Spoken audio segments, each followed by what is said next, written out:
Agradezco a la Fundación Ebert, a Inés, el favor de la invitación. La verdad me siento honrado de participar en este círculo de estudios sindicales, y en esta parte, y en esta parte temática que la verdad pues, es muy retadora.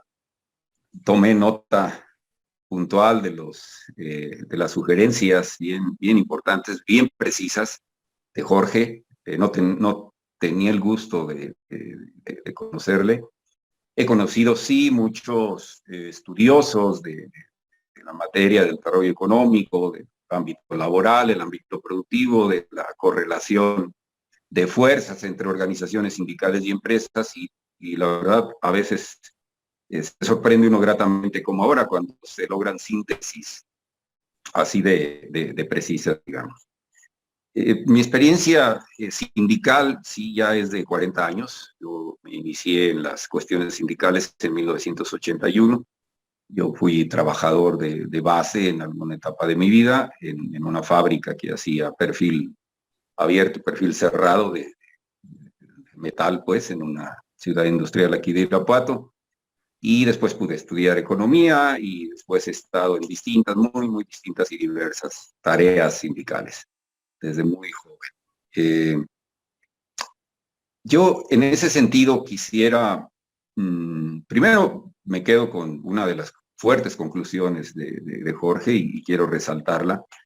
Estos temas tan complicados de los cambios, las innovaciones, efectivamente estamos en una economía maquilera, le llegué yo a decir en algún momento despectivamente, y que nos deja pocas oportunidades de desarrollo, de trascender y de exigir dentro de los centros de trabajo. Hay poco chance. Eh, Necesitamos estar menos pulverizados, sindicalmente hablando, menos pasivos. Efectivamente, pues fueron muchas décadas de ese control sindical, como quiera que lo defiendan quienes todavía pretenden defender esas épocas y decir, bueno, es que estábamos pegados a un modelo político que así era, que el 80-20 era tomar las decisiones más trascendentales a nivel de cúpulas, y una de esas cúpulas pues era la sindical, y era donde se hacían los mayores quehaceres en términos de leyes, en términos de instituciones, en términos de salarios, en términos de muchas cosas, y el 20% quedaba allí nada más para pues, aplicarse y ponerle algunos puntos sobre las IES dentro de los centros de trabajo o dentro de las regiones. Pues hoy, antes incluso de esta última faceta del Telecán, yo diría, del TEMEC, perdón, yo diría, ya traíamos una voltereta del 80-20, mucho menos presencia de las grandes decisiones nacionales en pro de cambios que tuvieran que ver con las relaciones laborales, con la mejora de salarios y prestaciones a trabajadores, y nos dejaron más la tarea en lo regional, en lo local. Y mal que bien, en las últimas 2 décadas, el arribo también de muchas más empresas, con la inserción de mucha tecnología en sí mismas, pues ha hecho también pues, el arribo de más empleos, más jóvenes, que también, por lo menos lo que sí ha hecho este país, pues ha sido invertir la educación técnica, educación tecnológica, y hemos tenido la capacidad de recibir esas empresas y de manejar esas máquinas y de entender esos nuevos sistemas de producción en las últimas 2 décadas. Digo, por lo menos, porque si no, ni siquiera esos empleos altamente tecnificados pues los tuviéramos en este país. Seguramente hubiesen sido otros países los receptores de estos empleos. Entonces, coincido en mucha parte del análisis económico, del análisis del gran rezago, y lo peor, que efectivamente no se asoma alguno de los gobiernos más recientes a tomar como un gran reto el tratar de iniciar una conversión de nuestras políticas económicas hacia intentar ser un país desarrollador de tecnologías también. Hay mucho discurso al respecto, una multiplicidad de intentos, pero que se quedan en eso, en muy tibios esfuerzos por lograr ello. En ese escenario, en ese contexto, yo creo que no es solo esta última etapa más moderna, de más arriba de tecnología, donde los cambios han impactado a la mano de obra y los sindicatos con sus trabajadores han tenido que tomar decisiones difíciles. Eh, Mi padre trabajó en una fábrica de cigarros durante 25 años y en ella, cuando yo era todavía muy jovencito, me tocó presenciar una asamblea de estos trabajadores donde tenían que tomar la decisión entre aceptar que llegaran las máquinas que producirían cigarro con filtro. Esa fábrica de cigarros ubicada aquí en Irapuato solo producía cigarros sin filtro. ¿Y qué significaba llegar las máquinas para producir el cigarro con filtro? Pues que iba a suceder dos cosas. Uno, que la incorporación de jóvenes, de muy reciente incorporación a la fábrica, una fábrica que ya llevaba más de 40 años, y que venían de los equivalentes a Conalep, a Cebetis de ahora, podrían pasar a manejar esas máquinas y rebasarían entonces por la izquierda a los maestros de primera, a los maestros de segunda, y el escalafón entonces que existía en aquel momento se iba a ver, pasaba a segundo término. Y lo segundo que iba a suceder, sí, una reducción de personas. Entonces, en la asamblea, cuando se pone esta disyuntiva, la asamblea mayoritariamente votó por el no recibir mejor a esa maquinaria y que se quedara la producción como estaba. Claro, estaba la advertencia de por medio de que el consumo de cigarros sin filtro ya iba a la baja y que entonces estaría destinado el centro de trabajo a fenecer en algún tiempo corto. Tomada la decisión de la asamblea, pues sobrevinieron una serie de consecuencias, una huelga, muchas cosas que nos tocó vivir. Pero para el tema, vemos que, y bueno, al final cerró la fábrica. Efectivamente cerró, decidió la compañía, el corporativo de esa compañía, mejor aperturar una nueva fábrica en San Luis Potosí, con su nueva maquinaria y adoptando jóvenes, ahora más que viejos trabajadores que traían un aprendizaje práctico y no tanto de aulas, digamos, técnicos, como después pudieron ser. Entonces, las consecuencias fue que cerró la fábrica. En 1981 fueron las liquidaciones de los últimos grupos de trabajadores. Otro proceso que me tocó vivir de cerca fue la innovación tecnológica dura y blanda, ya en procesos dentro de la incipiente industria de autopartes acá en el estado de Guanajuato. Vimos cómo pues, llegaron esos módulos de producción donde en lugar de tener una línea continua que habría 10 puestos de trabajo, bueno, pues ahora era permisible que un solo trabajador en una célula de producción, moviendo botones, aprendiendo a dar palancas, a hacer lecturas, podría controlar esa producción. Y hubo desplazamientos, fábricas de autopartes que ya estaban aquí, no eran muchas, pero que tenían alrededor de 2,000 trabajadores, se quedaron con 800.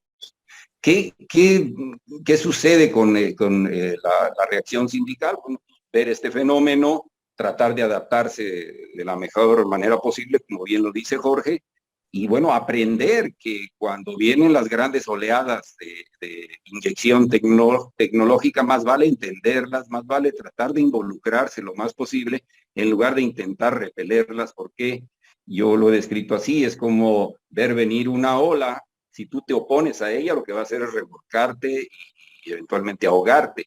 Si te logras montar en esa ola, bueno, es muy probable que te va a sacar más allá, te va a avanzar junto con la oleada de modernidad que llega, ¿no?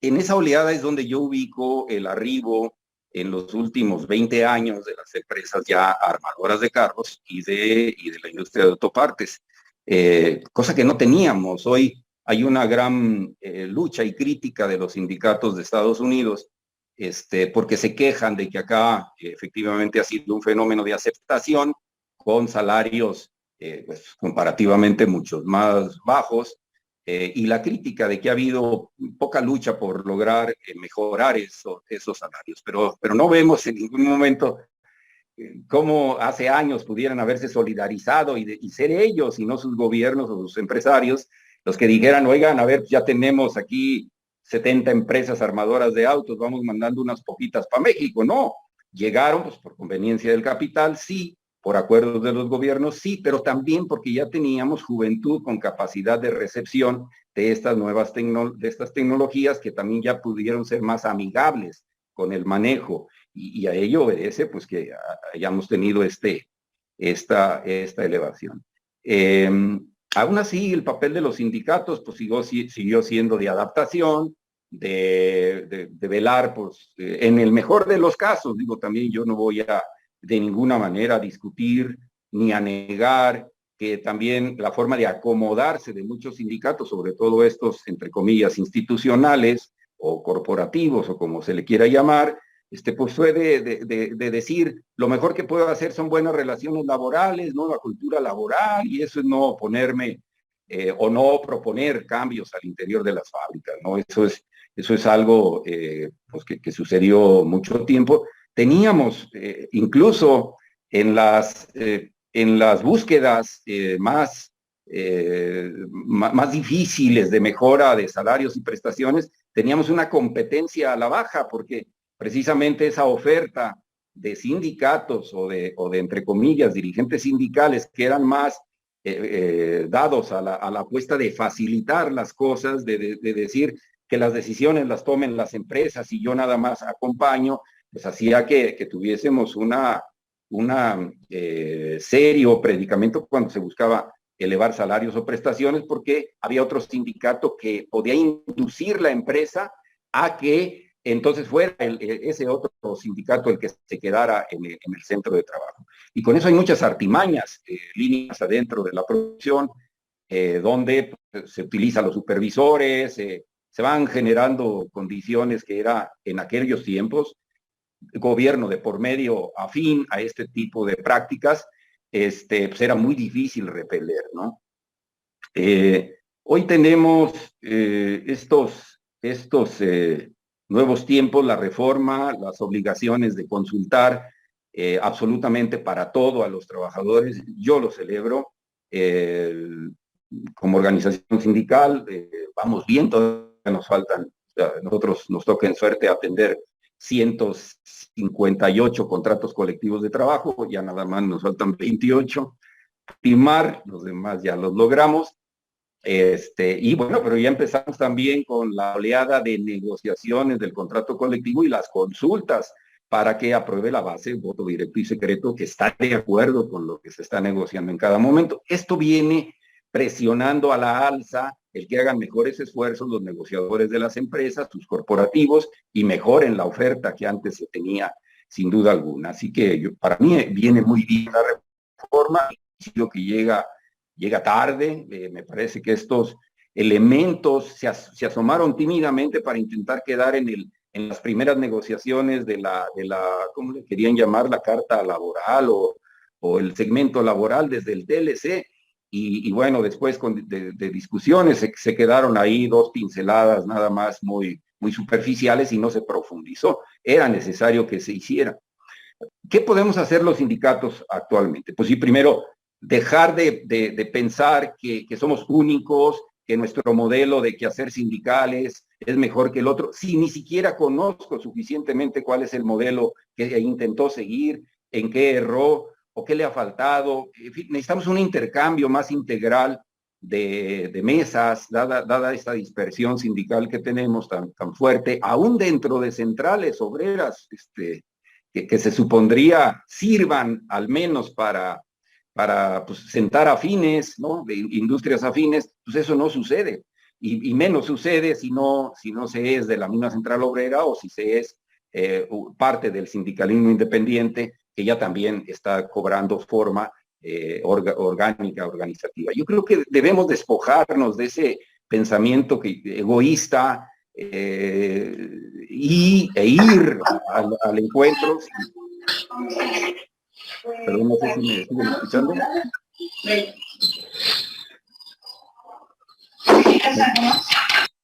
No sé si me siguen escuchando. Sí, pero... Sí, es que hubo una intervención rara. Pero sí, adelante.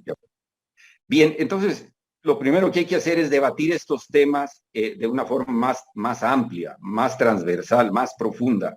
aún con una organización como esta, donde hay 63,000 afiliados en esos 158 centros de trabajo, aún tenemos serias limitaciones para poder hacer un mecanismo de fuerza y de negociación para involucrarnos de mejor manera en todos estos cambios y en las decisiones de mejora continua a los trabajadores. Necesitamos amarrarnos de los brazos de otras opciones sindicales. Hemos puesto sobre la mesa cómo podríamos atender consecuencias de estos cambios tecnológicos en alguna medida, como manifiestos en el 1 de mayo, por ejemplo, los hemos puesto en las manos de senadores, de diputados, pidiendo fuertemente que el Estado también ya se asome y tome decisiones de otra naturaleza. Me parece que aquí el Estado como un todo, el gobierno, las cámaras, sí debe tomar esto con mayor seriedad. Tenemos el caso de Alemania, por ejemplo, que no fue mencionado por Jorge. Y el sindicalismo es muy pudiente, está involucrado. Volkswagen, por ejemplo, tiene sus consejos de administración donde hay 2 sillas para el sindicato, donde se meten de lleno a la discusión de a dónde invertir, cuáles son los resultados de inversiones y cómo se va a compartir y a correr menos riesgos de deterioro, de debilitamiento de los puestos de trabajo o de sus sueldos y prestaciones. Alguna parte de los japoneses, del sindicalismo japonés, también lo hace así.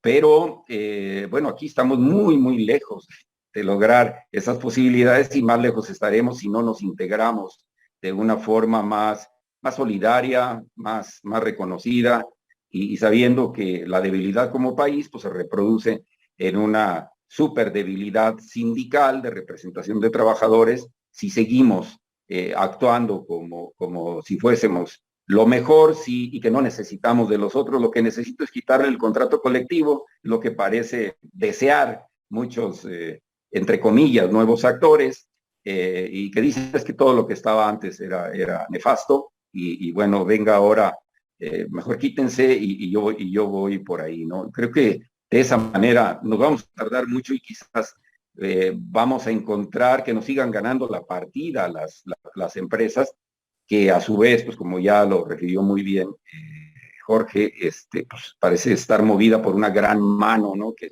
nos llega aquí a México y cuyas decisiones de esa gran mano ya a los demás nada más nos hacen pues bailar al son que nos tocan, en palabras muy, muy coloquiales.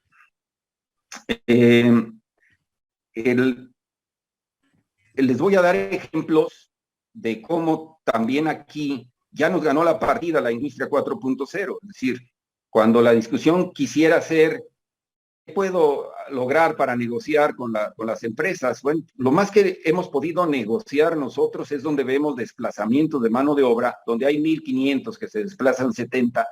Oye, ¿por qué salieron 70? ¿Cuándo los vas a recontratar? No, bueno, están saliendo porque aquí ya la productividad se incrementó. Entonces, pues te debo aplicar el artículo correspondiente de la Ley Federal del Trabajo, donde la indemnización es de 4 meses y no de 3 meses, porque están siendo víctimas de una modificación tecnológica, aunque no me lo hayas planteado, aunque me digas ahora, no, si esas máquinas ya estaban, ¿no? Pues ahora le subiste el ritmo al botoncito de la máquina y estás haciendo que se logren eficiencias.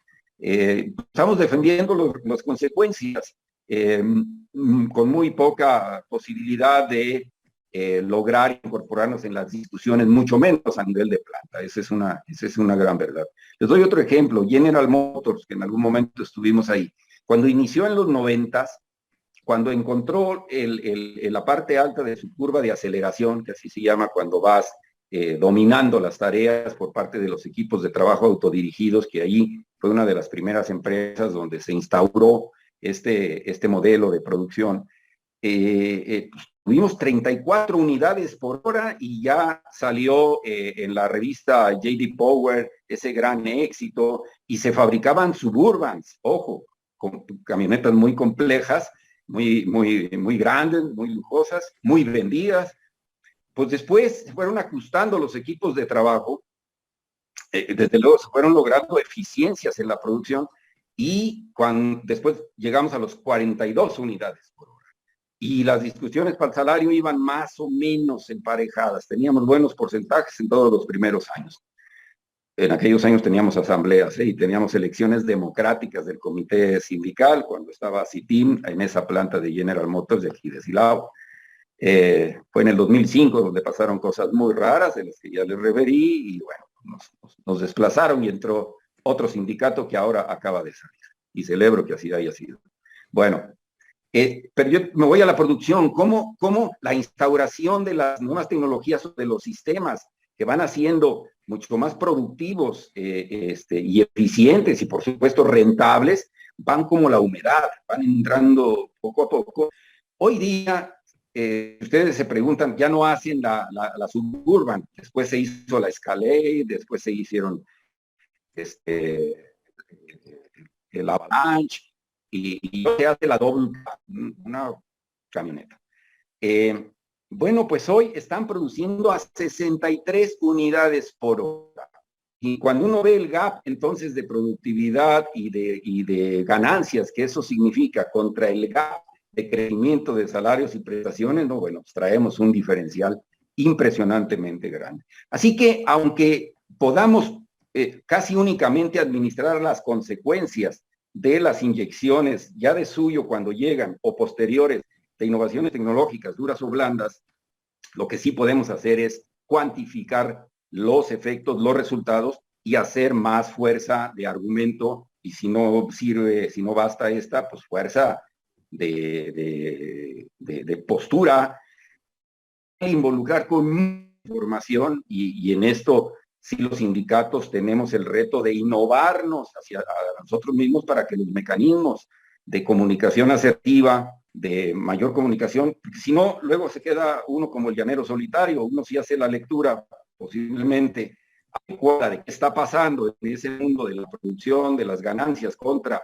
los salarios y prestaciones, pero la base no te sigue. Aparece más esa necesidad de, oye, mi chamba está segura ahora y tú me estás diciendo una cosa, que podemos irnos a una aventura de la mejora en mi economía, pero la empresa diciendo que esa aventura puede llevar a perder mi chamba, y yo ese no le entro. Así que hacer esa conexión con todas las décadas de adormilamiento, como de otra manera le llamó Jorge, sí, es un reto muy fuerte, cuesta mucho trabajo, pero nos sirve ahora mucho todos estos elementos de la reforma que son utilizables para decir, mira, empresa, pues podemos tener por aquí un acuerdo que parece razonable, pero ahora vamos a pasar la aduana de la consulta para todos los efectos, y a sus resultados nos vamos.